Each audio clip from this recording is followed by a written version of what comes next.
pekee Chiku na Ahmadi wanachukua kodi ile kule ya Temeke. Sisi wengine yaani wewe na shemeji yako China akili zenu moja.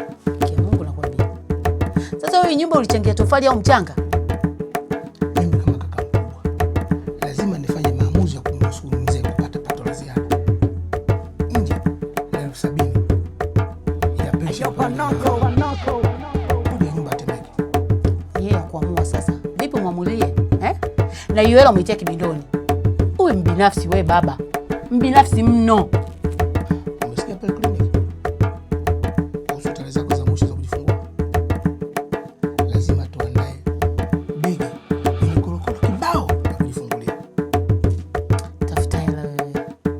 Vipi nikijifungua, Huyu mtoto ataishi kwa hivi vile uchwala ambavyo tutategemea banda hili la baba? Tutavuka mto tukifika. Unamaanisha nini?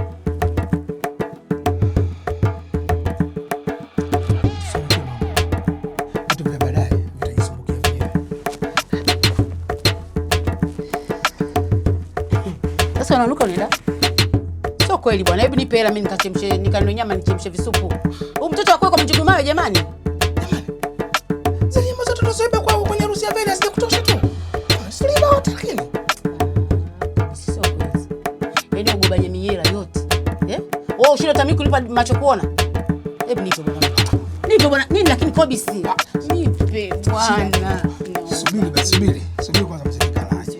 Sawa, subiri mzee Kikala aje. Akishakuja sasa. Wote maswali kuhusu hela, sawa? Bwana nipe. Sawa, lakini bwana nipe. Nipe bwana. Sio vizuri.